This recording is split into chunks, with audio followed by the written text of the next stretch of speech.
Hi guys, I'm Bri. And I'm Alli, and this is Offscript. If you think about it, books are potential scripts for movies.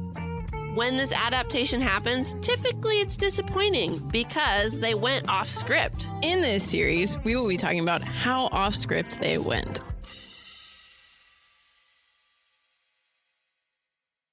All right, hello. And welcome to Offscript, a podcast where we compare. Where we, ouch. Let's just pop my elbow.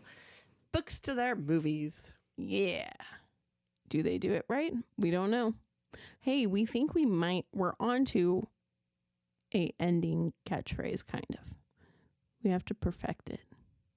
I remember you telling me it, and I can't remember what it was. So this book's been off script. Oh, yeah. Yeah, we have to figure out how to make it make more sense, though. Yeah, because if the book hasn't been off script, we don't want to call it off script. But technically, we have been off script. I feel like all of them are, though. Like, okay, so That's true. I say the closest one is Holes, right? Yeah. But And even that is off script. I don't think there's going to be a... I think we just start. That's our catchphrase. And this book's been off script. Should we say this book, or should we say like at the end of this one, should we go, and Da Vinci Code's been off script? Yeah, I think we should do that. Okay. That's what we're doing. Guys, we got our catchphrase. Is been off script or was off script? Oh, was off script. Yeah. Yeah. Tell us what you think. Is it good? Which one's better?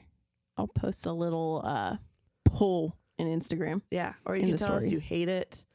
Are we going to start it now, or are we going to wait till season 3? We have like three things left. And that'll give you guys a chance to give us better ones if you don't like ours. That's a good point. Yeah, let's wait till 3. Okay. But that's our thoughts. Yeah, that's where we're going with this. Yes. You tell us. Yes. Is this good or is this not? Yeah. I'm Alli. And I'm Bri. And we're organized. Always. We're professionals. Yes. As you heard actually, it would have been just literally Wednesday. Yes. Oh my God. We're recording Da Vinci Code and our last mini-sode on the same night, so my voice is still crap. Yeah. So I'm sorry if I'm coughing. What? In the 2 seconds from me starting a new recording and hasn't gotten better? I know. So I'm sorry if I'm coughing. I'm trying to turn away from the mic when I do, and hopefully you can cut most of them out. I think I can, except for the ones that I'm talking through. Yeah. Because there's been a few. I will try not to cough then, but man. It's going to happen. It's going to happen. Guess what? You're hearing Alli cough today. Sorry. And you're hearing my lisp still. Oh, yeah, that's right. All right. So I have a picture for you guys. Wait, did you even... Oh, did I say we're doing the Da Vinci Code? All right. Season 2, episode 20. I don't think you said what we were doing, but I also really can't remember anymore. Woo, we're doing the Da Vinci Code, guys. Okay, I have a story. So tell it. Bri's been getting at me that I need to do more stuff for me, right? She does. And guys, you should get at her too. Just Alyssa, John. Alyssa's really far behind on our stuff, so it'll take her a while. But John's an active listener. He'll get at me, I'm sure. Yeah. All right. Okay. Those are the only 2 I know who listen. I know. Alan listens, but he doesn't know me. Yeah, he doesn't know you well enough to give her. Alan, you should also reach out. You're probably not friends with her on Facebook or Instagram, but reach out through the Instagram for Offscript. Oh my gosh. Or Facebook. Oh my gosh, you guys. Okay. So my story. So I've been trying to tell a story for Alan, 2 hours now. What would be cuter that she'll actually love?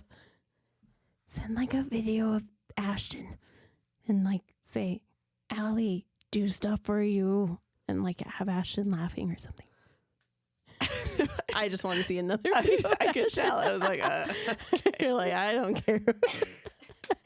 Oh no. All right, gosh. Maybe I should come over for dinner, Alan. She's going through baby withdrawals right now. I am.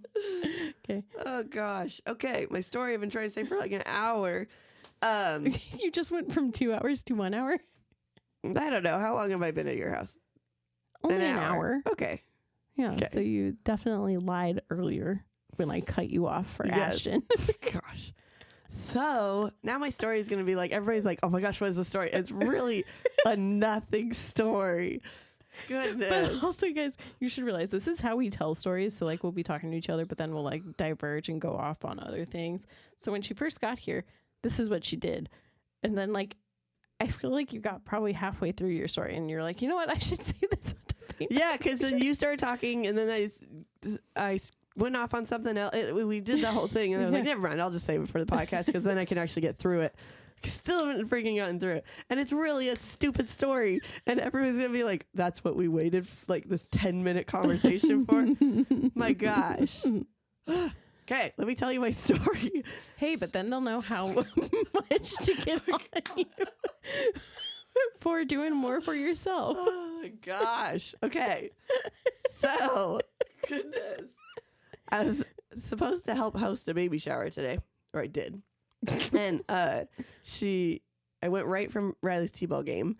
And so I was like, okay, I'll be there in 20 minutes. She's like, no rush. You don't have to be here till 11. I was going to get there at 10:40. So I was like, okay, I'll go get myself like some hot chocolate. My gosh. Let's try that again. It wasn't that bad. Okay, good. And so I got a really yummy one at Bigfoot yesterday. So I was like, I'm going to go. I want that again. But there was none near me, and I didn't want to drive all the way out of the way because I only had 20 minutes. So I went to Starbucks, and I don't really like their hot chocolate, but it was my only option. And then they didn't have the drive-through. The one it led me to was one inside a Safeway. And I was like, oh my gosh. Which ended up being okay because I had to buy stuff for the party anyways, but whatever. And when I'm standing there, I see that Starbucks has brand new little coffee cups that you can buy. And I love their plastic not mugs, but like cups. Yeah. And so not the ones with the straws, but the like coffee ones. You know what I'm talking about? No. Like it looks like like if I ordered a hot chocolate. Oh. Have you never seen those? Okay. I have one that I use all the time. And I was like, but I always have to, take it out of the dishwasher and hand wash it. So I was like, I'll just buy more. Okay. So I got one. It's this pretty purpley blue one. And the top is like shimmery. Ooh. It's so cool. So I was walking around the store shopping for the party. And I was like, I really want another one in a different color. So then I went over and they're like $2. That's wow. Yes. And so I went and I got another one and I'm like talking to the barista and I'm like, I know, I just like probably shouldn't, like, I don't need it, but I want it. And she's like, yeah, that's what I've been thinking about these ones, which is the ones with the straws. Mm-hmm. She's like, because they change color. I was like, oh, what? So those are only $3. And so I got one of those too. It changes color? Yeah, it needs to be like cold water. Oh. And then it turns pink. So I drink it and my brain thinks I'm drinking pink lemonade and then I get sad because it's stupid water. But I've drank 2 of these today. Hey, I'm proud. I know. I'm Did horrible. Can you download the Water Llama? It's not I know. I need to find a different one though. Really sad. How does it work? You're going to look at it and be like, damn, you have not drank any water today. Oh, look. Oh, I just cleared my notifications. Yeah, Android. If you... Look, flight sickness and kidney stones with a proper hydration routine. So Android users, help me out. Is there a water app that you love? Oh, you're filling up the llama. Yeah. How cool is that? And so the little surfboard llama I sent you yesterday was because I got like 84% of my goal. Oh my gosh. Yeah. Okay, I need to find one. Today it popped up and asked if I wanted to pay for the subscription and I wasn't going to, but like the lifetime one was $3.99. I was like, what? Okay. Yeah. So you just pay $3.99 once and then you have it forever? Uh-huh. Yeah, well, I would do it. And I found out that the app was made in the Ukraine. Oh. And so like when I saw that, I was like, I will pay the $3.99 for you guys. And so now I can like, it has reminders, so it'll pop up and like remind me every hour, like, hey, are you drinking enough water? Or like earlier today, it told me, it was like, did you know if you don't drink enough water, that can cause bad breath? So it threatens you. Yeah. I'm like, oh, okay, I guess I gotta drink water. But yeah, and then you can also you can do green, like I was gonna say just the green tea, but you can put like the other things that you drink in here too. Oh. And does it calculate how much water is in them? That's a good question. I don't know. Maybe. It probably just counts as drinking a liquid, I would think. I don't know because I haven't put that in because I only paid for this like 2 hours ago. Okay. And there's challenges you can do. So there's a 10-day challenge to like escape caffeine, cappuccino, because it goes for like animals. So a 10-day T-Rex, no cheat cheetah, weight loss sloth, and like all this. Water llama. Mm-hmm. I'm so sad. It's not. I don't know. That's a bummer. The thing that pops up is called Plant Nanny. It wants me to take care of and water my plants. That's the one that I wanted. Oh, really? Yeah, but that one had way too expensive of a subscription. I'm so sad. Tell me a good water tracker. Yeah. Oh, this one kind of looks fun. It's fishies. That would be fun. All right, I'll find one. Welcome to our 30s. Yeah. No, I remember Riley had a play date with a kid, and I went with and chatted with the mom, and I shared how, like, I wasn't good at drinking water, and she was like flabbergasted. I mean, she was a nurse too, though, so she knew the health reasons too. Yeah. And she's like, I drink like 100 ounces a day, and I was like, how do you do that? And she has not reached she has not reached out to have another play date because I'm sure she thinks she's like, oh, unhealthy. Yes. And not have my child around that.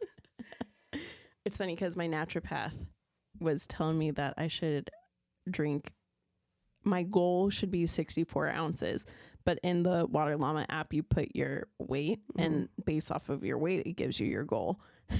My goal is like 72 ounces. Oh, no. I was like, ooh. Well. Okay, well, let me know, people. I need a good water app. So yeah. Mm-hmm. That was my story. That was my paint your picture 17 minutes later. Well, we've gone on many tangents. Yes, we have. So. All right, let's do this. Yeah. Okay. So, the Da Vinci Code. A murder inside the Louvre and oh, okay. I was like, what the heck? That doesn't make sense. Okay. A murder inside the Louvre and the clues in the Da Vinci paintings lead to the discovery of a religious mystery protected by a secret society for 2,000 years, which could shake the foundations of Christianity. What? Wow. Author Dan Brown. Director Ron Howard. Screenplay writer. Whoa, Akiva Goldsman? Sure, yeah. Audiobook reader Paul Michael. I don't know. He did the accents really good, but but the story he did bad. I don't know. It was just not. He was boring. Yeah. I mean, it was nothing super special. Yeah. Okay. Yeah. Okay. Sorry, Paul. Okay. The book came out March 18th, 2003. The movie came out May 19th, 2006. That is a 3-year difference. Mm-hmm. Which first? I watched it first. You told me to. Yeah. I'm actually intrigued to find out which one you like more. Me because too. You did not like the movie. I didn't like either of them. But we'll get there. Which one for you? I read it first. Okay. Yeah. Initial thoughts. This is my least favorite one that we have done. Like, I would rather read and watch Carrie again. Yes. Hey, this is your Marley and Me. This is my Marley and Me. Why? It had everything I don't like. Okay. Like, I don't like conspiracy theories. Even fake conspiracy theories? I'm sure there was an element of truth in this author was behind this one, though. I'm like, I like it. Yes. I don't like like murder mysteries can be fun, but I mean that's not what I go to. Like, it's not my go-to. I'm like, yeah.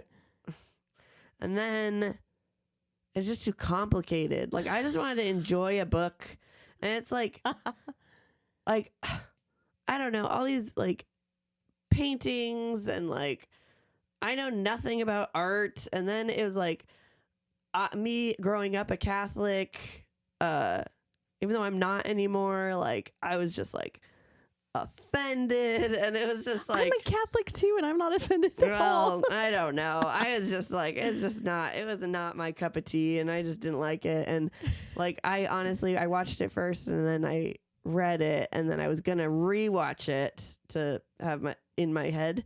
Nope, sorry guys, I did not, could not. No, I'm very happy to be done. Do you think if you actually read the book, it would have helped though? Like No. we talked about with the like how they had the codes and everything. Oh, like for understanding more? Yeah. Maybe, but because it got to a part where it was showing the chalice and the point or whatever, and I was like, they're probably just saying what happens before and then like continuing on to the next point. So they didn't even like explain like, okay, so it's a little triangle. Well, I mean, they did explain it. Did it explain it in words in the? No. Oh, then no, they did explain. Oh, well, that's good. Yeah, I was worried about that because there were quite a few symbols that I was like, no, yeah, they explained it. Okay, but it made it. He explained it like it was written. Like it sounded like it was written in there. Mm-mm. Oh, that's kind of cool. Yeah. No, I didn't like it. I was going in awesome.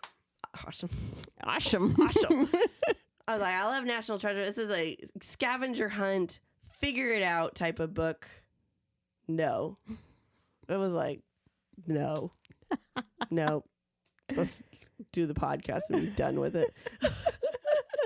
How do you feel? Me, this is one of my all-time favorite books. I love this book so much. It was my first introduction into like a mystery, a scavenger hunt, and all of that. And when I read it when I was a kid, oh my gosh, it blew my mind how things got put together. And I was the person reading it who, when they were like, this is a code, I was like, that's not a code. Or like with the numbers, I was like, yeah, it is random. I can't figure anything out with it. And then they get to why the code or why the numbers are important. And I was like, whoa. So I will give the author props that they are super smart. Because, I mean, like to even make that up. Yeah. Because it's not just like made up and doesn't make sense. It's like made up and explained so it does make sense. So that's really impressive. That's true. But well, that and the conspiracy. Like if he's not. Yeah. Why did we pick it? Because I love it. There you go. Yeah. Gosh. It's one of my favorites. All right. It's time for Alli's super fun facts. Okay. Boom. I should just leave it like that this time. You should. All right. Go. Okay. Let's keep going. Okay. So, number 1, to protect both the fabric of the building and the works of art it contains, the production uses the Louvre Museum in Paris was carefully controlled. For instance, no equipment was allowed inside during operating hours, so film took place at night. The crew were not permitted to shine their lights on the Mona Lisa, so a replica was used. No blood or mysterious writings were permitted on the wood. I mean, obviously. Yeah, I would hope. So when they needed those scenes, they were shot at a different studio. And in the end, 5 replicas of the Mona Lisa were used. That's actually super interesting. Well, I'm glad you appreciate my fun fact. Yeah, that's a good one. Yeah, thank you. I like that. That's cool. Okay. All right. Audrey Tattoo? How do you say it? I would say Tatao. Tatao? Yeah, I think. Sophie, basically. Yeah. She revealed that during her audition, she asked if she could take a picture with Ron Howard and Tom Hanks to prove she'd actually met them. Cute. She's like, I did not get this. Can I get a picture with you? Right. Okay, number 3. There's a gargoyle spied by Sophie inside the Roslyn Chapel that is molded after the producer and director Ron Howard's face. Oh, that's funny. Isn't that cute? Number 4. Ron Howard first envisioned choice of the role of Robert Langdon was Bill Paxton. Why do I know that name? I know, I do too. I don't know. I didn't look him up. He's in Aliens. Oh, yeah. Oh, he's also in Titanic. Yep, that's how you know him. Paxton was interested, but he turned down the role because of scheduling conflicts. Oh, dang. Russell Crowe was then seriously considered for the role, but ultimately Howard decided on his longtime life friend. Longtime Okay. friend, Tom Hanks. The other actors were Ralph Fiennes. Rafe. Oh, yeah, that's right. Thanks. Yeah. Hugh Jackman and George Clooney. Oh my gosh. If any of those three would have been cast, woo! I can't say that. Might not recast. No, I didn't recast. Okay. Rafe, I think Rafe would have been fantastic. Mm-hmm. Okay. The self-chastising scene of Silas had to be done in one take using different camera angles because Paul Bettany actually whipped himself to make it more realistic. What? An extra camera was pointed at his feet that cramped. That was real pain. I know. Whoa. Isn't that crazy? That's like some dedicated acting. Whoa. No way. I love Paul Bettany as this is one of my favorite roles of his. This is the only role of his I know. He's Vision. No way. Yeah. Oh. Mm-hmm. Yep, I see it now. Mm-hmm. Yeah. Wow. That just made me like him a lot. Yeah. Like, who? Whoa. Isn't that crazy? Damn. I still have that movie rented. Maybe I should go just watch that scene to I know, I kind of want to also. You know, when you watch it, like, you just assume, oh, it's acting, it's fake. exactly. That's all I kept thinking. That probably means he also wore the. Oh my God. Oh, I don't know about that. I won't think that. That was like digging the chalice. Nope. Chas. Whatever, the barb, Yeah. the thing in his like, I don't know. That was like deep. I don't know if that would have been real. But the whipping. Ouch. Ah, sir. No thanks. You might have become one of my favorite actors for that. Should have won an Oscar for that. Yeah, damn. Okay. Good fun facts. Good fun facts. Thanks. Mm-hmm. Appreciate it. Okay. Are we ready? Yeah. Okay, let's begin. Jacques how do you say it? Saunier. Saunier? Is how I say it. Yeah, I'm pretty sure that's how they said it. Saunier. Yeah. Comes running in and takes a famous painting off the wall, which causes the lock-in gates to activate. So, like, he got locked in the In place. the Louvre. Yep. Silas comes and shoots him through the gate. We don't know it's Silas yet, but Yes. it's It's the ghost. for easier understanding. Yeah. I just wrote his name. Yep. It's discovered that Silas killed 3 other secret holders. Uh-oh. Silas got the info he needed from Saunier and he left him to die. But this gave Saunier time to do what he needed to pass on a message. How bad would Silas feel? And I mean, it's kind of good that he didn't kill him right off the bat because he needed the information he left behind too. But it's like, this is why bad guys are stupid. Yeah. Why don't they just finish the job? yeah, Like, why? every time a bad guy fails in a movie, it's because they're like, ha ha ha, and they think they're better than the good guy, and the good guy comes and wins. Well, his problem in this point was his faith in God. It's what stopped him. So he was like, okay, I should probably. I gotta go atone for my stuff that I've just done. I'll leave you. So God, we let get him in the suffer way. to die instead of just ending his pain. Like, okay, good one. I wish the whole book talks about Silas having red eyes. And so I really wanted him to have red eyes in the movie, but instead they just had him have white eyes. And I'm like, I get it. It's because he's albino, but like, how creepy. Like, I wanted to see a creepy man, not like just an albino dude. Like, then his whole backstory makes sense why he was beaten everything. Yep. The other thing that I did not like that the movie did, I like in the book that when Silas is asking for the secret, all we know is that Saunier lied. That's the only thing. Yes. It doesn't tell you what he said. All it says is that he said what he knew he had to say because it was the lie that they had all trained to say. Nothing else. In the movie, Saunier just goes, "It lies beneath the rose." Well, I mean, I get why they did it. they really because- can't Yeah. do it. There's a scene for that. But like they could have cut or something. They could have done it creatively, but I get why they didn't. Okay. Yeah. That's it. All right. And then we're introduced to Robert Langdon, who is a famous professor and author. Professor. When it comes to art and symbols, and but he's very controversial. So he's like, end of the day, he gave like a lecture. He's in his hotel room in the Paris FBI. I don't know what they're called, so that's what DCPJ. Okay. All right. Comes knocking on his door, and It's true crime. okay, sure. Comes knocking on his door and shows him a picture of Sonier dead, and they're like, "You need to come with us." That's my French. Is that good? You need to come with me. You sound like Dracula. Sorry, France. Oh no. And when they were discussing Sonier, he admitted that they did have a meeting planned that day, but he didn't show up. And this was their first ever time they would have been meeting. So, in the movie, we first see Langdon giving his talk to the college students. And I really like, okay, well, first off, I don't like that the book that he's promoting is female symbology. In the book, he is super big into it, but like the book that he's currently writing is all about the Holy Grail. Mm-hmm. This is not the case in the movie at all. I've got words, but we'll get there.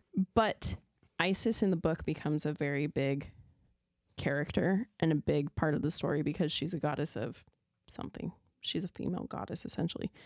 And at least in the movie, she gets mentioned. And I liked that. I was like, good little nod for everything you're about to fuck up. I wonder which one Brie likes more. No, I'm kind of being very obvious right off the bat. And then also, you want to tell me why the cop comes to him at his book signing? I know. And then like has a full on conversation with him about this dude's murder right in the middle of the store. In front of all these people. Yeah. Yeah. And showing pictures of the crime scene too. I'm like, maybe they do it different in France. France. How's it done in France? France. They're like, man, I don't care. The whole entire time I was like, what is this cop doing? My next note is that I really liked that in the movie when the French were talking to each other, they spoke French. And like in the book, it says they were speaking French, but then it told us what it was in English for obvious reasons. Mm-hmm. But I love French, and I'm trying to learn it on Duolingo and just listening to them. I should have been paying more attention. Yes, I was reading. I just read the captions, but I should have practiced. Yeah. Damn it. What were you thinking? I don't know. I was sitting there listening going, I love that French accent. Oh, man. No, okay, this is a funny thing. I have to watch movies with captions on, right? Because just ever since Riley was born and we had to listen quiet, and now I just always do. Mm-hmm. So I always read the words when the show's going on. Yeah. I hate reading the words when it's a different language, which is weird. I know it's odd. Like if I'm doing it with English already, I think it's just because like English, you're just verifying you're hearing everything right. Yeah. But I have to actually pay attention. So I was putting away laundry when I was watching this movie. Oh yeah. So I had to actually stop and pay attention the whole time. Yeah. During the French parts. Did not enjoy Damn that. Them. I know. That's Damn what them did be accurate. Okay. So the way this book is written too, and the movie does it really well, is they jump like in between. Mm-hmm. They jump kind of like Cujo and all that. They jump in between different characters. They follow like what? 6 characters? 5 or 6. Silas, Langdon, Sophie, T-Bing, Fash. And I did like that because like we weren't just following the groups, we were following the people. So like even though Sophie and Robert are together for most of the story, we would get it from Robert's point of view one time and Sophie's another time. It was just, I really enjoyed how they did that. Yeah. Honestly, it was good. I like that. Okay, so now we're back to Silas. And he calls the teacher and lets him know that the 4 men have been killed. And he knows where the keystone is. And as Bri said, readers, we know that Sonier told a lie back at the thing. But he thinks it's the truth. And the teacher tells him to go to the cathedral where it is right now and get it. And he's like, okay, but first I must repent for my sins. And goes and beats the crap out of him, where we find out he was really whipping himself. Yeah. I was just going to say, look, there's your fun fact. There's my fun fact. Yeah, that happens. I have no notes here. Okay. So Robert was brought to the Louvre where Sonia? Yeah? Yeah. Okay. Body was. This is where he met Fash, who is in charge of the case. And we find out that Robert is terrified of elevators in small places because he fell in a well as a kid. The only reason I even put that in here is because the movie fixated on that. So, yes, this is one of my notes because I didn't even remember that this was a thing. I was like, why is he so claustrophobic? Why is this like Sophie puts her hands on his head to relax him and like all of this? I was like, this makes absolutely no sense. Yeah. And so like they barely mention it in the book, but yet in the movie it's a million things. Yeah. He doesn't want to get on the elevator like in the book. When they get into the armored car, he freaks out and has like a panic attack with Sophie. And then when they're on the plane, T-Bing's like, wow, I was surprised that you actually handled yourself well on the plane. Yeah. I was like, what? Why is this something that gets fixated on when everything else got ruined? Like that would have been a note I wouldn't even have put in our notes except for the movie screwed it up so bad. The movie made it such a, it was such a character, like, what is it called? What am I trying to say? Character. Different. Maybe. I don't know. Like personality, character trait. Okay. Character trait that the movie made a thing. So we meet Bishop Aringarosa, who is someone who Silas works with. He's happy that the 4 people are dead because they were threatening his church, the Opus Dei, which was getting bad media. They're not doing good things, apparently. Mm-hmm. And then it jumps back to Silas, who's still torturing himself. So that's cool. Mm-hmm. I feel like we didn't meet Aringarosa until a little bit later. Yeah, I don't think we did. Yeah. I'll bring up that note when we get there. So back to Robert, was brought to the crime scene, and now he sees Sonier's body was laid out naked, and there was like a message in blood and invisible ink, and Fash is asking what all these different symbols mean, and yeah. it's like I'm trying.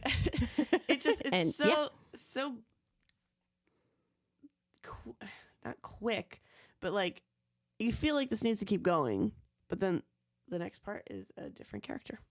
So like I feel like when I was taking notes, I was like there will be like one line. I'm like that's everything that happened in this section. You know what I'm saying? No, I'm not following you. Okay, so like right here, they brought to a crime scene. His body was there. Fash was asking what it meant. That was it. And then I can't continue it because then the next thing is another character. Now I'm with you. Because I didn't really get into the symbols. Right. Okay. Until the next thing. Okay. I'm with you now. I could have reorganized everything, but I wouldn't have followed the book. Yeah. Okay. Well, I have no notes. Okay. So then, now we jump to this new character.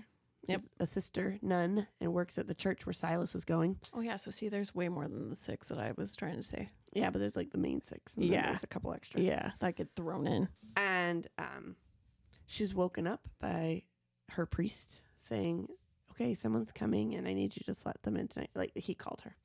And she's like, oh, that's very strange. Like, he's never done this before, but okay. And that's the whole part there, that's too. the part, yeah. And that happens in the movie. Okay. So Robert and Fash were talking about what all the symbols mean. And Fash says that he believes Sonier was trying to tell him who killed him. And Robert's like, no, that doesn't make sense. He would have just written his name because duh. And because something was going on where they clearly knew each other. Like some of the clues were pointing out that the shooter and Sonier knew each other. Yeah. And then all of a sudden a woman named Sophie comes, and we find out that she's working for like cryptology with the police department, and she let Robert know that he had an important message from the embassy. And he took the phone and dialed the number, but it was Sophie's voicemail. And she's like, no, just type in the code. It's yours. And turns out it was warning because he's in danger. Okay. One of the things that you didn't put in properly here is that she tried to give him her phone in the book, but Fash for some reason was like, no, use mine because I think it was because it was a protected line. Yeah. He's like, with a call like that, you don't want it to be on that. So he made the call. In the movie, Robert just uses his own damn phone. He gets the phone number and pulls his phone out of his pocket and walks away to make the phone call. I was like, hold on. That's important because it comes up later. Yeah. I was like, wait a minute. Okay. So now we are learning the backstory of Silas.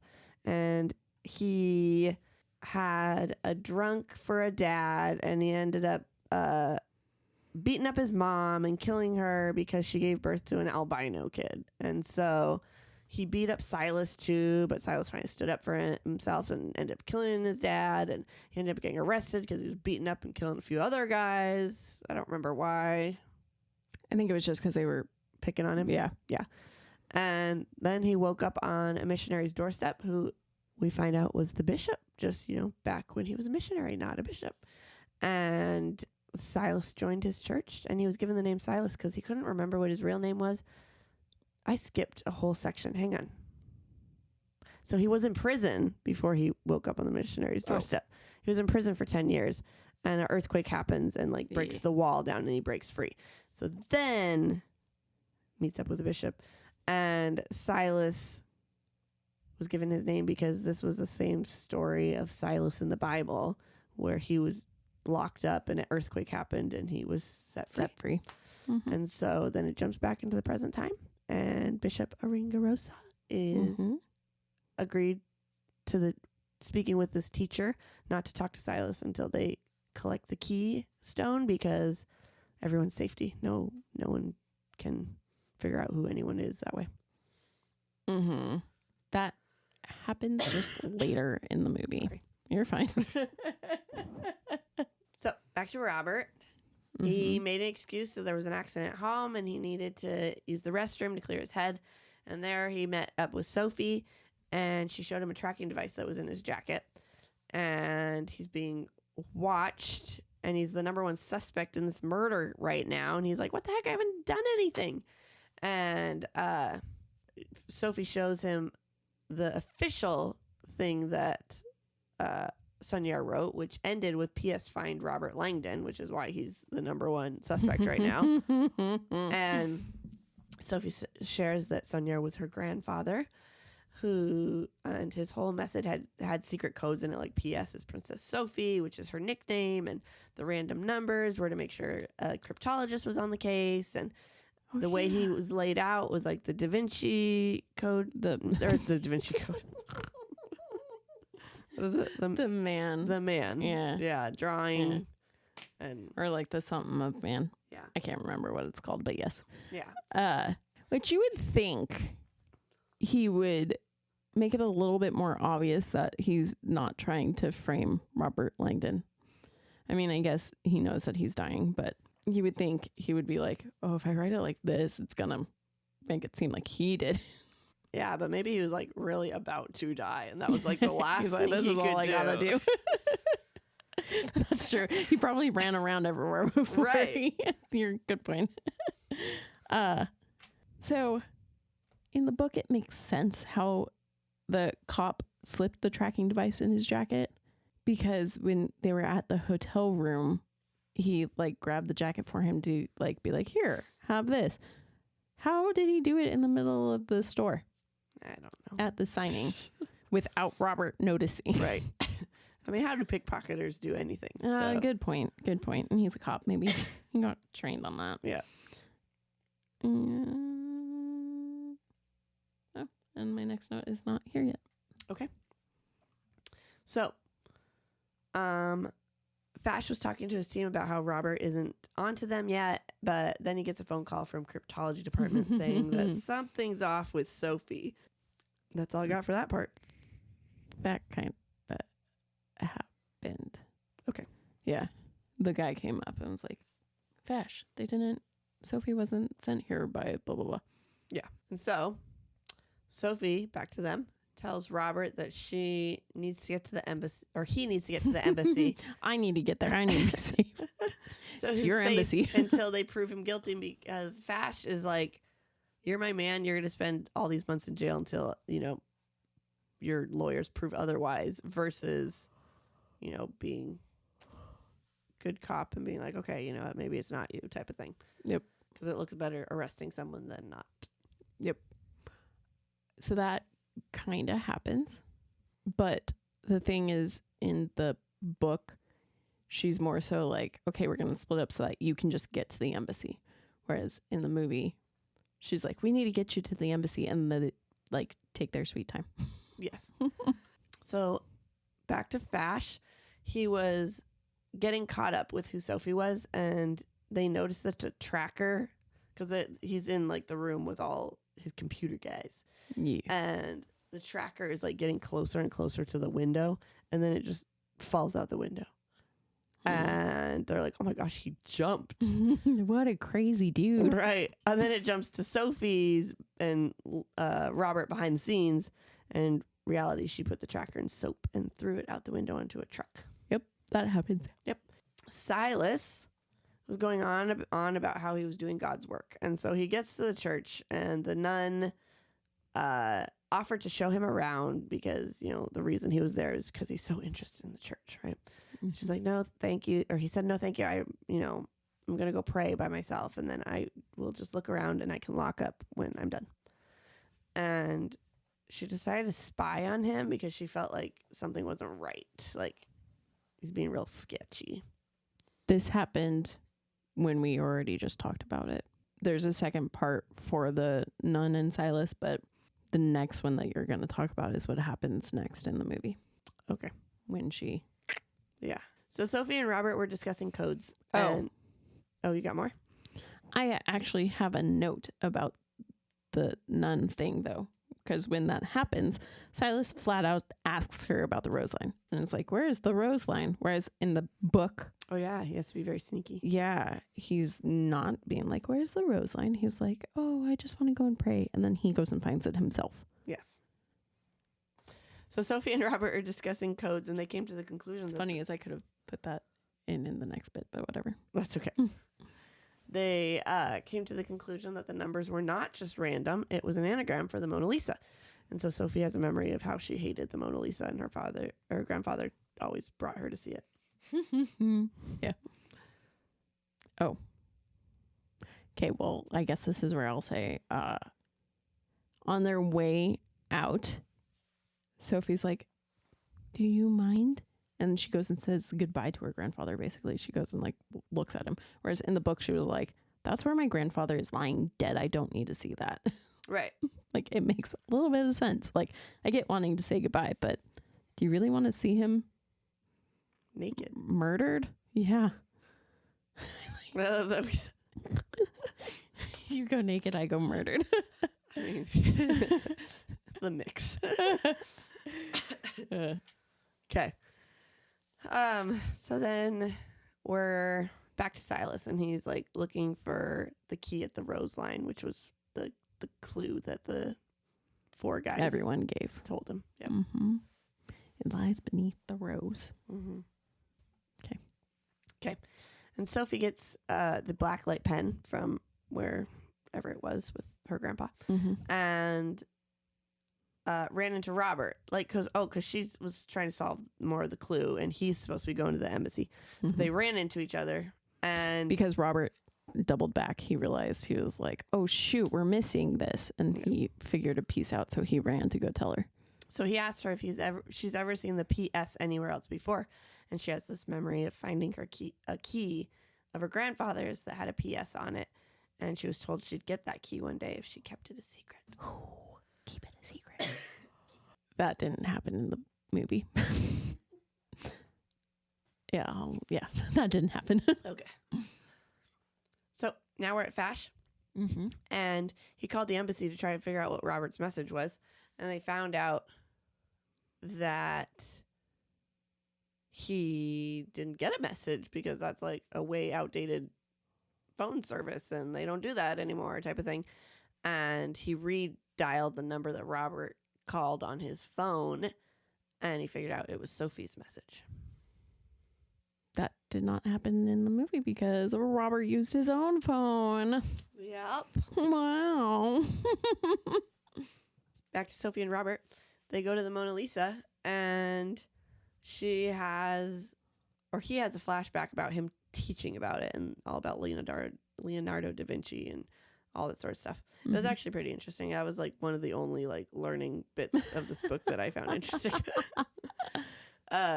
So there were 6 words written on the glass case and Robert solved the puzzle super quick. Sophie was super shocked and all of a sudden the guard comes and points a gun at them. That didn't happen in the movie. Did not. So we're back to Silas and he broke apart the ground and he found a tablet with the words of Job 11 and he looks up this verse and it's basically like, you'll go no further. And he realized he was tricked. And the nun saw all of this and realized like, oh, it's happening. And she ran to her quarters and grabbed an envelope that she had hidden under her bed. Yes, that happened in the movie. Yes. Mm-hmm. So we're back to Sophie. And she figured out another clue and it led them to another Da Vinci painting. And she found a key behind it, the one that we talked about earlier when she was younger.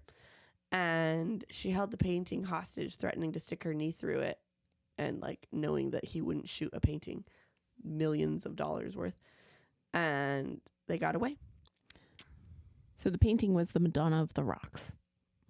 And I'm upset about this because in the book, like Allie just said, Sophie is the one who figures out the code to get them to Madonna of the Rocks. In the movie, Langdon starts like looking at the scrambled letters and coming up with like demons, blah, blah, blah, blah, blah, blah. And then Sophie's like, oh, because he says something about rocks. And then she goes, oh, Madonna of the Rocks. And then that's why you're upset. Yeah, I was so mad. I was like, why are they making Robert the person who's like, just because he's like so. Also, in the movie, he has like, they called it basically a photographic evidence. Photographic memory. Yeah. It was, yeah.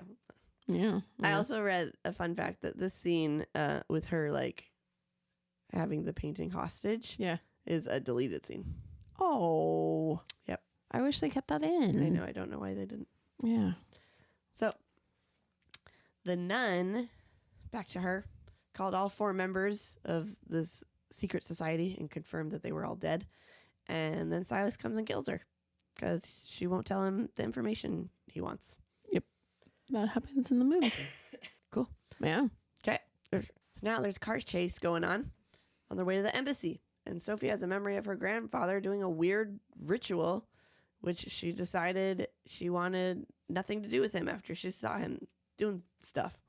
Find more about that later. I don't blame her. Yeah. Yeah. But we find out the embassy is blocked because they assumed they were going to go there. And then they get a car chase, being chased back the other way. They get a car chase. They get in another car chase. Yeah, that happens. Okay. So Sophie shows Robert the key and they need to get out of the city. And so they cause a diversion with a taxi and they get on a train and leave. Or they were planning on getting on the train. Did they get on the train? No. They just bought the tickets. They bought the ticket as a divert. Yes. Yeah.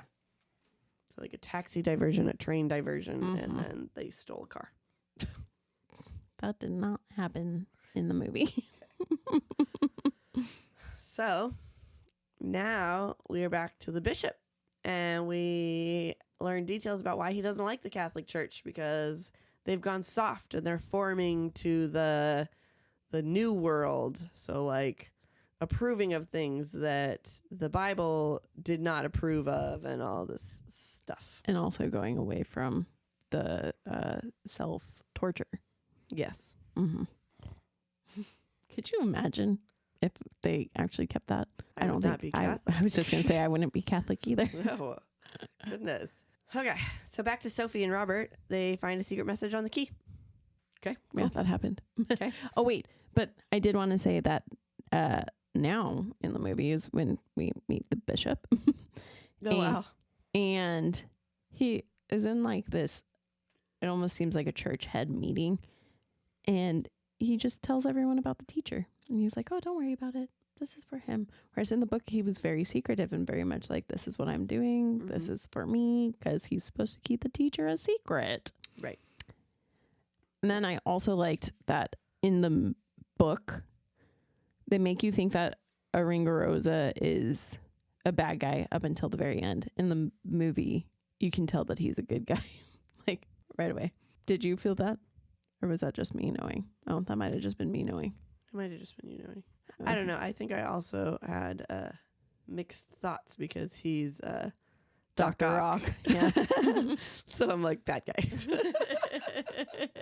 So I don't know. I thought he was a bad guy, though. He was talking with Silas, so that's why I thought he was a bad guy. Oh, yeah, that makes sense. Yeah. Yeah. Yeah. All right. So now we're back to Fash, and he realized they got away. So he put all these precaution calls in at all the banks and stuff. He did not do that in the movie. Okay. Sorry, it took me a second. I was like, didn't he do that? No. So back to Robert, and he spoke about the Knights Templar and the Holy Grail. What? Nope, keep going. And then they drive off to find some place to lie low. They don't talk about the Templar or the Holy Grail in the movie. Robert acts as though he knows nothing about the Holy Grail, about the Priory of Sion, about any of this. So this is never a conversation him and Sophie have in the movie. Nope. At all. So Silas... Oh, you go. Oh, wait, no. This is in the armored car, though. Never mind. Oh, okay. Silas thought about taking his own life because he feels so guilty for killing all these people, but he didn't want to put the bishop in danger, so he decided not to. Like, this guy's challenged. But also, like, killing yourself is not in the Catholic Church. That's very right, not good. I know. I'm not saying he should have killed himself. Yeah. I'm just saying, like, he has so many issues. Oh, he does. He does. Yeah. His problem is he wants love, and so he finds it in the person who's showing him the affection that he needs. Mm-hmm. Sad. Mm-hmm. So, Silas thought... Oh. That's okay. Oh, I already said that. That's why I went, yeah. Okay. Robert didn't believe that Sophie's grandfather was one of the main four, like, that knew about the Grail. But Sophie's like, okay. Like, I know he is, but whatever. Mm-hmm. And that doesn't get brought up here. And so the bishop met with some men and got some money. And that happened when I just talked about it. Okay. So Sophie went to the bank where their key was from. And how did they remember that how did they know it was from that bank? Because the back of the little note on the key was the address. Okay, that's right. Okay. Mm-hmm. But they also need an account number to get into this vault. And the bank, secretly is tipping off the police. And they spoke to the bank manager, who actually was a friend of Saunier. Sanclair is her last name in the movie. Oh, maybe that's why I kept getting confused. Okay. It's Saunier. Okay. And then it clicks. They're like, oh, those numbers, they weren't just an anagram numbers. That's the account number from the very beginning.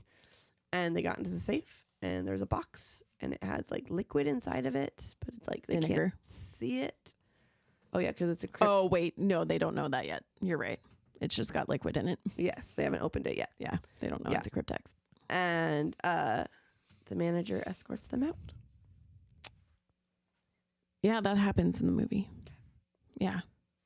So Silas spoke to the teacher about them being tricked for the location. That doesn't happen. Okay.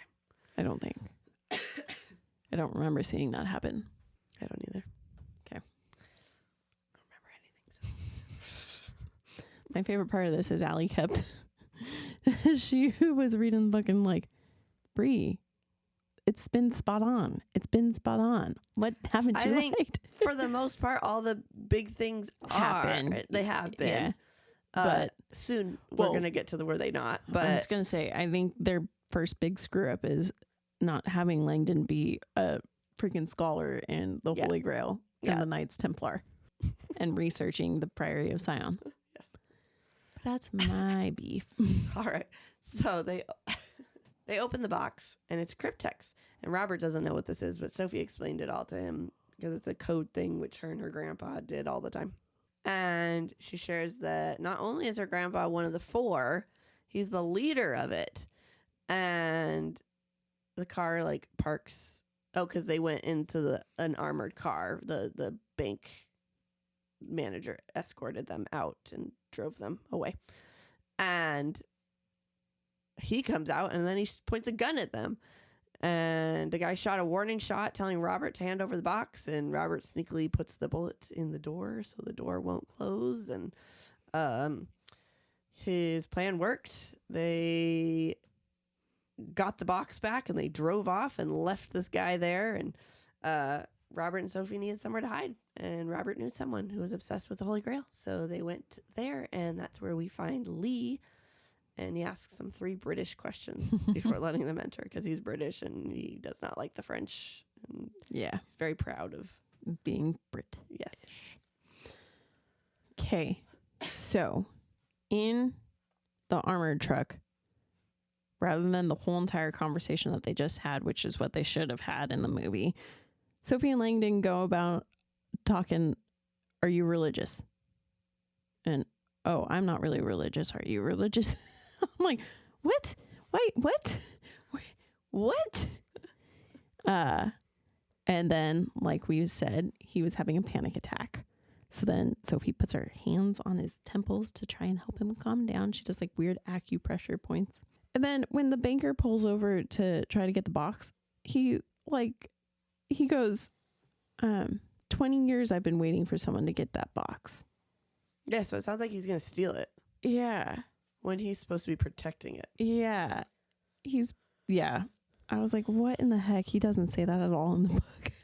What? And then one of my things that made me upset is one of the questions that gets asked in the movie is, how do you take your tea with milk or lemon? In the book, it's, do you take it with milk or sugar? Because it's a trick question, and Langdon has to go, no, it's with lemon. I was like, wow, they just gave that answer right off the bat. Like, that's stupid. Oh, and the other reason why they end up going to Lee's is because Langdon says he's in over his head and he doesn't understand anything about the Holy Grail. So he needs to go get help from someone who knows more. Guys, I wish you could see her face right now. She's so mad. When he said it, I literally was like, what are you, what? Yeah. Okay. Oh, and then when they get into Lee's house, he goes, I'm in something I can't make sense of. I was so mad. Okay. So the bank reported their truck being hijacked and missing. That did not happen in the movie. Okay. So we meet Lee for the first time, and he has leg braces because he has had polio as a kid, and he's teaching them all about the what? The Holy Brain. Oh my gosh. I was doing like 5 different things last night at once. Oh my gosh. So he explains that it's a woman, and Robert explains the symbolism. What is a woman? We've only just been sitting here laughing about the Holy Frame. The Holy Grail. Gosh. Explains that it's a woman, and that Robert explains the symbolism with it. Yeah. So in the book, part of the reason why he went to Lee's was because he was going to explain the symbolism of the Holy Grail to her, but was like, but it would be better to also have the historical scholar telling you this too. So that's why they went to do that in the movie, because Langdon doesn't know jack about this. It's all just the historical content. And then Lee asks, my dear Langdon, what are the symbols for this and for this? And then he's also then showing Robert about the symbols, which frustrates me. Oh, and then in the movie, Langdon and Lee like hardcore argue over this. And it makes me upset because like in the book, it just seemed like two scholars who were just having like a friendly debate, like getting excited and talking about it. In the movie, they were like yelling at each other. I was like, oof, okay. And then my next note is, what the fuck is wrong with Langdon? Oh, and Langdon fucked up the Lee scene. Okay. Oh, gosh. All right. So Silas has a gun and is headed somewhere. And he plans not to disappoint the teacher and the bishop. Where could it be? No idea. So then we got... Oh, wait. That didn't happen. Okay. So then we get... Wait, no, we get a phone... We see him get a phone call with the address of where he needs to go. Okay. That's it. So then details about the Last Supper painting. We're with Lee again. And about how Mary Magdalene is the wife of Jesus. And she is his baby mama. Yeah. Yeah. Yeah, Lee does all that, but he doesn't ask, or he, rather than having Langdon also chime in and be like, oh, don't forget that, look, if you see this. It's instead, like I said, Lee asking about it. Okay. So the bishop calls a number and he spoke to the French police. So now it's like his readers were like, wait. Is Fash involved in yes, this? exactly. Oh wait, no, not I. That does not happen in the movie. I do not happen in the movie. I don't happen in the movie, and neither does this. Yeah, no, the bishop and the police never talk to each other, which then makes me wonder how the heck the bishop finds Silas at the end, but whatever. So then we go back to Lee again. There's more details about the family tree and Jesus and all that sort of stuff. And we find out that Jesus' daughter's name is Sarah, and explains all these clues are pointing to the truth of the Grail. And Sophie and Robert share that they have the keystone, and Silas is outside and he hears this. Yeah. So we see Silas come up to the chateau during this. But that's it. Okay. So the police have the house cornered. But Fash tells them to wait because he wants to come there and get all the credit, which is, I guess he doesn't say that. The detective. Colette assumes that. Yeah, but I mean, accurate. Yeah. I mean, I want to say in the movie that this doesn't happen, but the cops do come. So who's to say that they didn't surround the place before we saw it? Mm-hmm. But in the movie, this scene specifically does not happen. Yes. So Lee got the key and was so excited, but Robert gets smacked upside the head with the gun by Silas. They fought Silas, and then they were off because the police were about to break in. They brought Silas with them, and Remy, who's the Lee's manservant. Yep. And so the police found all his cars, and they saw one was missing, and they knew they were off into the woods, and they were on their way to Lee's private airfield. And Robert, on the way, called his publisher and found out they sent a manuscript over to Sonier, which explained why he wanted to meet with him. And they got to the airspace, flew to London, and Lee gave a lecture about if Sophie believed that she was ready for the responsibility of the Grail. So Silas full on beats up Robert. It's not just one smack in the head. It's like they go at it for a little bit, which I get why they did it in a movie, because that would be dumb to just see him just conk him on the head. But I was like, what? And then one of the things that really makes me upset is that the manuscript copy didn't get sent to Sonier in the movie. So then at the end of the movie, I sat there and I was like, so then why the fuck did Sonier want to talk to Langdon? Like, there's no reason for it. Right. So I was very upset about that. Yeah. Oh, another thing that happens that I was like, what in the heck? Yeah. In the book, Lee talks about how they need Silas alive to help clear Langdon and Sophie's name. In the movie, Lee just goes to kill Silas once they're like running away from the cops. He's like, how dare you break into my home? And Langdon's the one that's like, hey, we shouldn't kill him. Yeah. I'm like, wait, what? All right. So Fash spoke to the manager of the bank, who agreed to give him all the help he needed as long as the bank would remain out of the media, and he was able to get back what was stolen because they believe that the keystone or the cryptex was stolen. Yeah. That doesn't happen in the... Yeah, that doesn't happen in the movie. Okay. So there is a scene where Fash goes and talks to him in the hospital, and I'm pretty sure he just has to keep the bank out of the media. Perfect. That works. Yep. Okay. So the men were looking at the key, and they had writing on it, and they didn't recognize any of this, but Sophie did. But they were being typical Men. They're smarter than the woman over there. Mm-hmm. But she looks at it and she's like, well, it means this. And they converted the clue into English, and they were trying to solve it. At the key, are you sure it was the box, right? Yeah, sure. It was the box. Yeah. I don't know. One of these clues. It was the box because in the movie, Langdon sees it and goes, we need a mirror. When it's Sophie who sees it and notices it because that was her grandfather's way of writing to her sometimes. So I was like, oh, cool. Langdon just knows exactly about this.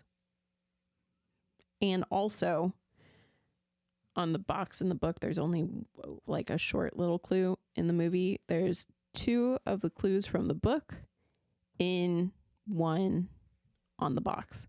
So they like read this whole thing, but then only focus on the last bit of it. Of course. Yeah. I'm like, okay. All right. So Fash tries to arrest the dispatch pilot, but he gave him information that, hey, they flew to London. Like, there's your info. And he's like, okay, thanks. And they go off to London. I remember the pilot getting beat. This kind of happens, but it's not Fash face. I know. Fash doesn't try to arrest the pilot. He just kind of intimidates him into getting the information. Okay. So Sophie shares about that ritual she walked in on her grandpa during, and apparently it was a sex ritual. So she walked in on him like climaxing. So that would be a sight that I would never want to see. Your grandpa climaxing? Oh, God, stop it. With a group full of people. Yeah, and it wasn't just one. It was like a bunch of people all around watching. It was chanting. Yes, no, thank you. So Sophie explains that in the movie, but Langdon never clarifies for her what it is.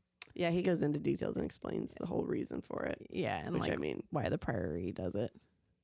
Don't know if that would have helped me or not. I would have been like, it's still gross. I mean, well, would you rather think that your grandpa's just a sicko who has a bunch of people watch him, or understand why? Then I think he's crazy for a different reason.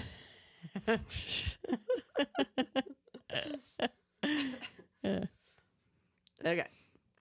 But yeah, and the thing too is in the book, this is the main reason why her and her grandfather had a falling out. In the movie, this is not the reason why they had a falling out. Nope.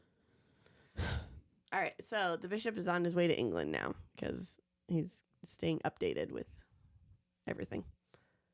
This is not the bishop just is hanging out with the church like the whole time up until the end, and I'm kind of confused how and why he gets to where he gets. I'm like, what tipped you off? All right, so the word Sophie, but spelled S-O-F-I-A, is the answer to the cryptex.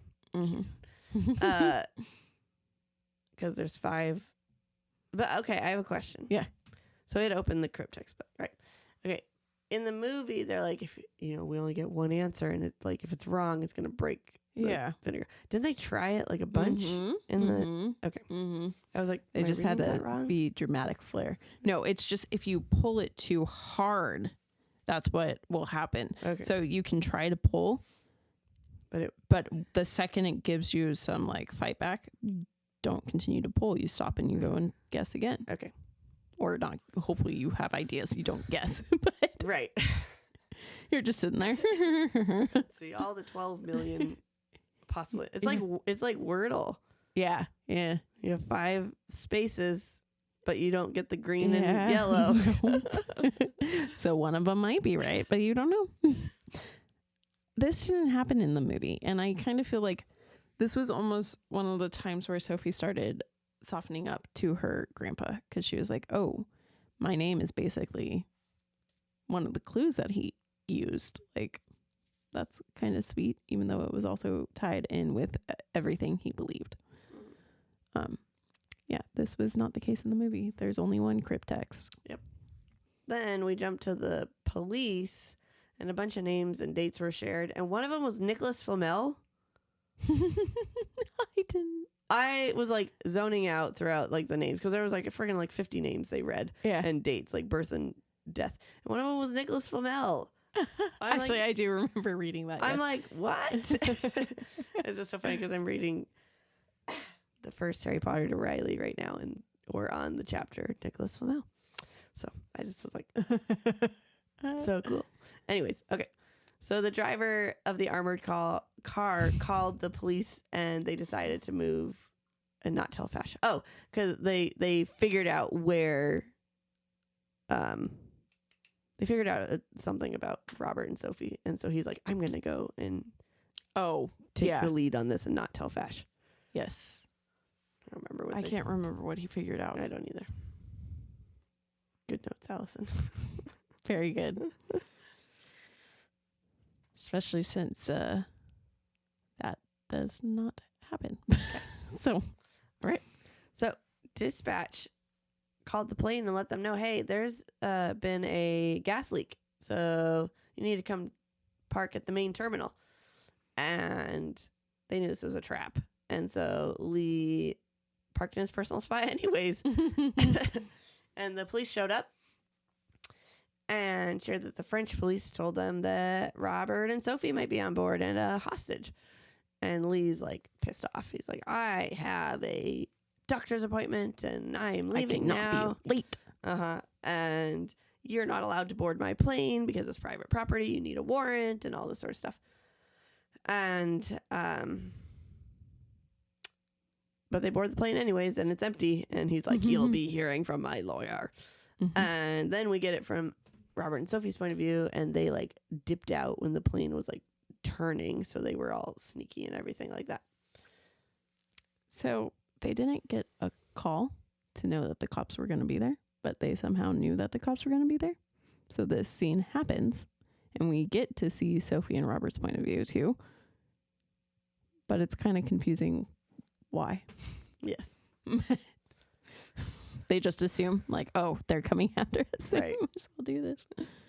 They're on their way to a church, which is where Lee believes that the next clue is. And the altar boy there is like, you're not allowed in here. But Lee has this lie all ready to go. And so finally he lets them in. That doesn't, I mean, they go to the church, but they don't, there's no altar boy. So then we hear inside Silas's head, and he's just so upset because he's like, oh my gosh, why am I going to die a hostage? Like, God, why did you do this to me? Type of thing. You don't really see Silas again until later. Okay. So Fash is interrogating. Wait, actually, until soon. Okay.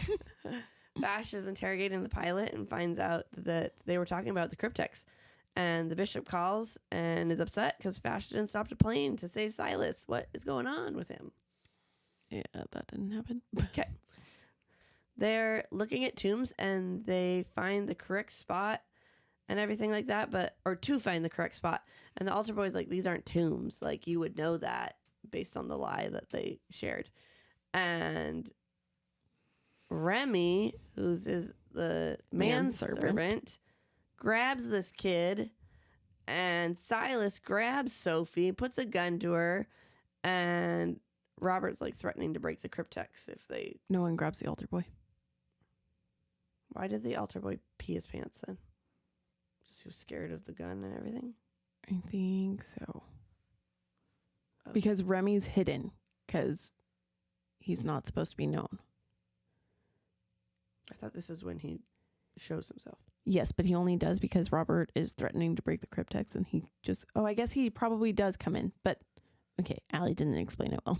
So I don't like this book. I don't. Took bad notes. I don't even care. Remy comes in after Robert is threatening to break the cryptex. And then he grabs the altar boy and is like, now, does he? I still don't feel like he grabs the altar boy. Well, the altar boy pees his pants. So I do know maybe that. He's just scared and he runs away. I think so, because then Remy grabs Lee as the hostage. Well, I knew that part. Yeah. Anyways. Okay. Yeah. Cool. So, in the movie, when they get into this chapel, they're confused why the priory wants to keep the Grail a secret. Whereas in the book, that's all they've been telling Sophie. Like, the reason they're keeping it a secret is because it could change everything. Like, some people don't want to believe it. Other people do. It's going to change the course of history. But in the movie, they're like, we don't know why. Why is this something that they're keeping a secret? Who knows? And of course, Langdon is not a part of this because Langdon doesn't know crap about it. And then when they're in there looking at what they think are the tombs, Langdon is the one that looks down and is like, there's no bodies here. I'm like, how do you know? Just by looking at the ground, looking at this thing that looks like a tomb. Right. Like, what? And then Langdon basically, when Silas comes in and does all of that, Langdon's like, now hold on here. And then Remy comes in. It's not because Langdon is going to break the cryptex. It's just because he's like, oh, Silas can't handle this. I got to go help. So then we have backstory on Remy, and we find out that he is the only one who knows the true identity of the teacher. And this is when he has a gun pointed at Lee, and Robert hands over the cryptex, and Remy, Silas, and Lee leave. Yeah, that happens. Okay. Robert and Sophie. Well, I mean, we don't hear the backstory, but... Yeah. Yeah. Robert and Sophie go to a religious library, and the librarian helps them find what they need on the Grail. My note on this in the movie is that Robert, like, in the book, he's very specific about the library he chooses. He's like, we got to go here because this is the one that Lee always uses to look up things for the Grail. The movie, he just goes, I need to find a library. And then what makes it even worse is the library ends up being a search on a smartphone. It's not even on a smartphone. It's on an old school phone. They just go on the internet, on the phone, to find this Holy Grail stuff. It's out there, people. No sense. I was like, what? They're on a bus and they're like, oh, we're not going to get there in time. Darn. Okay. So Silas, Remy, and Lee show up at a location and they check in. Like, I don't really understand. Do they get to like a hotel or something? Like they checked in. There was a receptionist lady. No. Silas goes to the Opus Dei, like, hostel, basically. Oh, okay. But before that, they're just in the car. Okay. Talking. Got it. All right. And then Remy tells Silas that he should go to the Opus Dei hostel so that the teacher can contact him, blah, blah, blah. Got it. Or wait, no. The teacher calls him while he's in the car and tells him to go there. So Fash calls the Opus Dei place and she confirms that Silas is there. Yeah. Well, so in the book, at this point, Silas also asks Remy, he's like, you're the teacher, because he's like, wow, you were on their side and then all of a sudden you're on my side. And he's like, no, I'm not. In the movie, Remy Fallon is like, yes, I am. I was like, wow, okay. Fine. So Remy dies. Yeah. Teacher kills Remy because he didn't want his identity to be revealed. Yes. He was poisoned. Yes. With something that he's very allergic to. Peanuts. And that happens in the movie. Okay. So, except for I really like in the book that they, at this point, still keep the teacher's identity a secret. Whereas in the movie, this is where you find out who the teacher is. Yes. So I also don't like how they do it in the movie. I don't. Which one do you like better? Movie. So they find the clue, and thanks to the database in the library, and they're off to Westminster Abbey to look for Isaac Newton's tomb. This did not happen because they were looking for it on a bus with a phone. Okay, Silas woke up. Woke up. He's woke. Silas woke up and he sensed something was wrong. So he ran out of his room and he saw police officers and he's like busting them past them, and he grabs some guns and he starts shooting them, and then he hears Silas, no, and he turns and he shoots and he shot the bishop. Oh, and he does run out. Okay. I thought there was a difference here, but there's not. Okay. Yeah. Well, except for he's not asleep. He's in the middle of praying and then he hears sirens.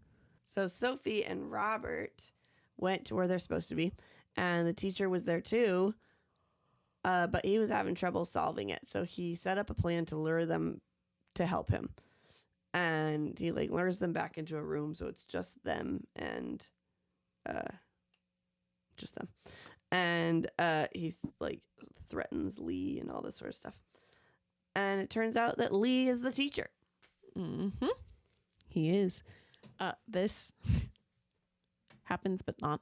So when Sophie and Robert get to the tomb, they're looking around, and then Sophie looks down and is like, look, Robert, there's cane marks here. And then Lee comes around. They don't go into a new room that's hidden away. They're just in the middle where it's super busy. They're like, oh, Lee, you're the bad guy. Yes. Mm-hmm. Yeah. Oh, also, the one thing, because the Silas scene that Allie just talked about happens now, and Silas dies in the movie. He does not die in the book. But it's what? He doesn't die? No. Definitely have a note that says he dies. So what happens to him? He just goes to the hospital with Ring Rosa. And so like at the end, him and Ring Rosa have a moment together, and they're like, basically we got played, but we are very much in the wrong too. So we really need to absolve for our sins. Do not know how I missed that. I thought he died. Either. That's hilarious. Good thing I said it. I get it, because for the movie they need some kind of happy ending, but I don't like it. Okay. Okay. So backstory on Lee and how he's been this teacher the whole time, and all the like details about what he's done and throughout the whole book from his side of the view as the teacher. And he tries to make a pact with them to solve this last clue, but Sophie's like, no, you killed my grandfather. I'm not working with you. Yeah. That kind of happens. Okay. There's background on why the bishop started all of this, which is because the Catholic Church is like, we're done. Your Opus Dei is not working with us. So he was not very happy about that. We don't get that, but what we do get is Fash being at the scene where Silas dies, and him and the bishop are talking. And we find out that the bishop told Fash that Langdon confessed to him about killing Saunier, when in actuality in the book, how Silas got a meeting with Saunier is that he confessed to killing Saunier's family and having details about the car accident that killed his daughter and son. And so that's what made him trust him to have him come to the Louvre and then get killed. So they at least put that part in. It's just that they made the wrong characters confess. Okay. Or lie about confessing, I should say. Okay. So Lee, Sophie, and Robert were all arguing, and in the end, Robert throws it on the ground, drops the Cryptex, and it broke, but he sneakily took out the paper first. So he has the last clue, or a clue. A clue. So. Oh, and Lee was arrested. In the movie, Lee makes Sophie open the Cryptex, not Langdon. In the book, Lee gives Langdon the Cryptex because he's trying to give good faith and be like, here, don't hate me so much for being the bad guy. I'll give this to you to let you know that you can trust me. In the movie, he doesn't want Langdon to touch it because he doesn't know, and she is the person that was trusted to be the keeper of the grail. And I was like, that makes no sense because he's a symbology person. Why are you giving it? Whatever. Okay. Yeah. Okay. Oh, no. Because then in the book too, Langdon, when they're having like a conversation with Lee about like, should we give you, or he's thinking about how he's going to answer or something. And when he responds to Lee, he says something, and then he says basically, and even if I did, and then he stops because he realizes what he's about to say will really screw him over. But even what he said was enough for Lee to guess what he was going to say. In the movie, Sophie just full on says, even if I did know the password to the cryptex, I still wouldn't tell you. I was like, oh, okay. Just give it all there. Oh, and in the movie, Langdon relocks the cryptex. So when Robert throws the cryptex and breaks it, Lee falls down because he's trying to catch it.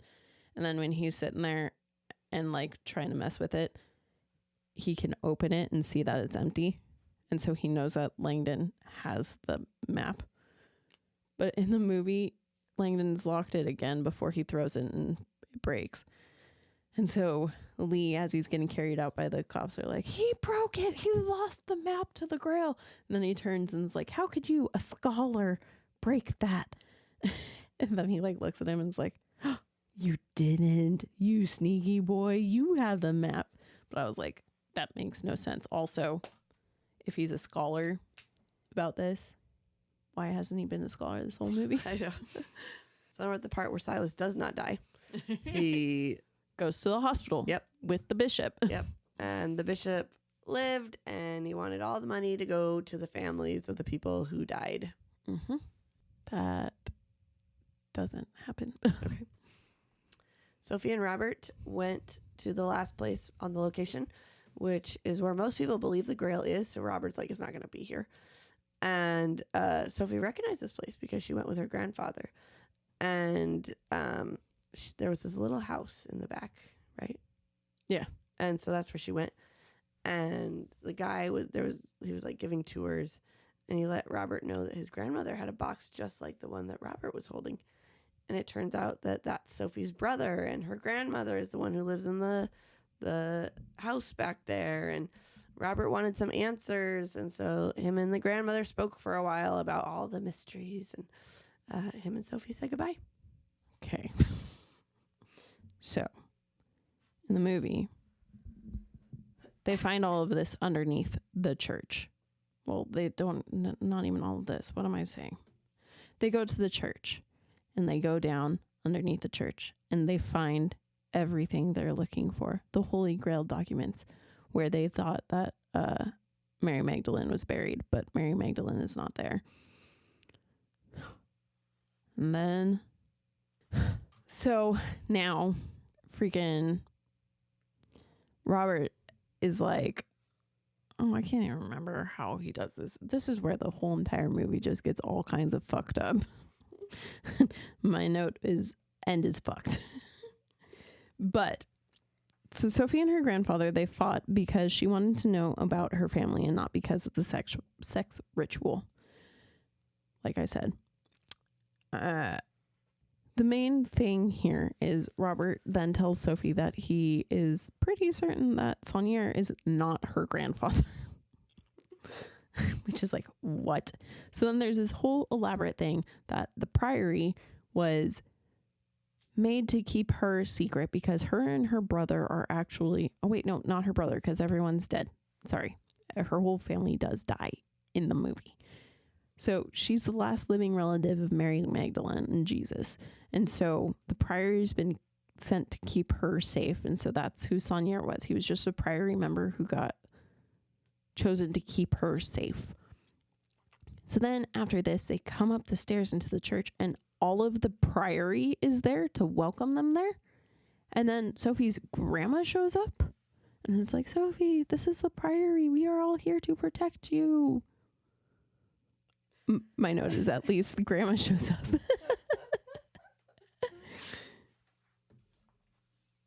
Oh, at least grandma shows up just very, very incorrectly. And then, oh, at the end of the movie, the well the whole obsession with Robert falling into the well is in the movie just so that right here, Langdon can give Sophie a speech about like how when he was down in the well, he prayed to Jesus and Jesus helped him through. And so he was like, so I was not alone in that well. So just know you're not alone in this path that you're going to have to walk now. Yeah, that's my note. Okay. Okay, the book ends with Robert waking up and he's figuring out the last part of the clue. And it brought him back to the Louvre, which is where the Holy Grail is. So it was like one stupid circle. I know, how sad. I was like, you couldn't have just said it's right there. Yeah, look, it's here. No, because they had to keep everyone else away from it. Oh, gosh. That happens in the movie, too, except for I thought it was hilarious because in the book, Robert actually goes into the Louvre to go to the pyramid underneath the huge inverted pyramid because the small pyramid is where her burial place is. In the movie, he stays on top of the inverted pyramid and kneels down there. Wouldn't you, like, if you worked at the Louvre, like, wouldn't you, like, know? You would hope. But maybe they secretly put it in there. So weird. I don't know. All right. We did it. But also, like, in the movie. Gosh, we haven't yet. But also, like, in the movie, in my head, like, the pyramid itself is, like, where she's resting. In the movie, it goes down underneath. So, obviously, movie-wise, yes, you would have to know because there's a whole entire other room underneath the Louvre. Okay. Now we're done. All right. Thank goodness. Goodness. You're done. Yes, I am done with this book. Almost. Okay. IMDb cast 101 people. That's a lot, actually. It is. Okay. Robert Langdon was played by Tom Hanks. I like him. I think he's a good Robert. Yep. Works for me. He's very studious. Yep. Audrey, what did we say? Tatao. Sophie. What's funny is the first time I saw it, I didn't like her as as Sophie. This time, I thought she was fine. Yeah. Sir Ian McKellen. Oh, that's funny. Played Sir Lee Teabing. I also really love in the book, he makes a joke about, or maybe he doesn't make a joke. Maybe Langdon just does. But basically, the book makes a joke about how, like, knighting people nowadays isn't because they're actually doing chivalrous things. It's just because. And then I was like, that's hilarious that a knight plays the knight. That's so funny. I was kind of upset because Lee is supposed to, like, in my head, he's not an older man. He's this, like, redhead. He's, like, maybe 40. But I love how Ian plays it, so he's a good bad guy. Yeah, he's good. I know, it was really funny. I think it was at the gate when they were answering the questions before they let him in. And he ended with, "You may pass," or something like that. And I was like, You shall not pass. In my head, I said, "You shall not pass." And then they get in, and it's freaking Gandalf. And I was like, what? My mind was blown. That's hilarious. Okay. Jean Reno, Captain Fash. I love him. He's one of my favorite actors. You said that about so many actors. I know. I love actors. But I do. He's a good... I love him. He did good. Yeah. Paul Bettany, Silas. Like I said at the beginning of this, because of what he went through, oh my gosh. He's really, really good. I wasn't even going to recast you anyways, but now you're like, you're in everything. Yep, I liked him. Yeah. Only thing I wish is that they put red contacts in instead of white, but whatever. Okay, Alfred Molina played Bishop Avigrosa. It's funny because when I read it this time, I couldn't remember exactly who was cast for what, except for Tom Hanks. And so, like, the whole time I was reading for the bishop, I kept seeing him. And I was like, why the hell is this who keeps popping up in my head? And then... That's right. Yeah. So, good job. Yep, works. Yeah. Jean-Yves Bertloot yeah. plays Remy. Yeah, he was good. Yep. He was a good evil dude. Is the theme of the book and the movie the same? Yes. Yeah, very much. Do the characters stay true to how they are? No. Not at all. I think really it's fucking Robert. The rest of them do. Yeah, but like, how do you make your main character an idiot about all of what the main storyline is? That's what I want to know. How did that go through Ron Howard's head? Like, yes, it's what we do. Yes, perfect. Great. You are not a Grail enthusiast. What was he thinking? He was not. That's what. Which do we prefer? What do you prefer? I prefer the damn book. I didn't like either of them, but the movie's shorter. It's the only reason. Like, yeah, no, I'm not gonna. I don't even like saying that I like the movie better because I did not. But I could finish it faster. Guys, I'm so over this. I'm so glad we're done with it. So wait, but if given like the book and the movie, I would do the movie because it's shorter. We can pretend. No. No, I'm going to go movie because it's short. It's not even short. I remember watching it and I'm like, oh my gosh, this is over yet. It's freaking a whole another hour left. It's 2.5 hour movie. I was like, oh my gosh. So over. Yeah. Well, my thing is like, it's a 2 hour movie where like they kind of stick to the story for the first hour and then all hell breaks loose and everything is getting really fucked. And I'm like, what? How do you go from being okay to being horrible? Oh no. Oh well, it's Which over. Then makes me remember because when I read it and then went and watched it in middle school, I left that theater livid. I was so pissed. I was so mad. I was like, I had been reading the book to purposely go and see the movie in theaters, but I was slow at reading it and I finished the book the day we went and watched the movie. So I had all of the ending in my head. Which is the part they messed up the most. Yeah. So like I just sat there and was like, that's not right. That's not right. So, and that happened yet again. Yep. All right, guys. Sneak peek for the week. We've got a mini-sode coming at ya. Yep. And then Paper Towns. Alli's first John Green book. Yeah, I really wonder if I liked it. Oh. I was like, you know. And then I was like, oh, I see what you're doing. Just kidding. Yeah. Yeah, I love John Green, so he's one of my favorites. All right. Very cool. All right. Okay. See you next week. Yep. Bye. Bye. Oh, wait, technically, I'll see you on Wednesday. Bye. Gotta add that fix in there. Thanks for sticking with us. We hope you enjoyed it. If you did, we would greatly appreciate it if you subscribed, rate, and reviewed. You can also follow us on Facebook at Offscript, Instagram at Offscript Podcast 21, and TikTok at Offscript_pod. Shoutouts to Madam Ashen Creations for our adorable logo art. And Adam Daniel for our incredible theme song. And to Creative Cinephile Productions for producing our podcast.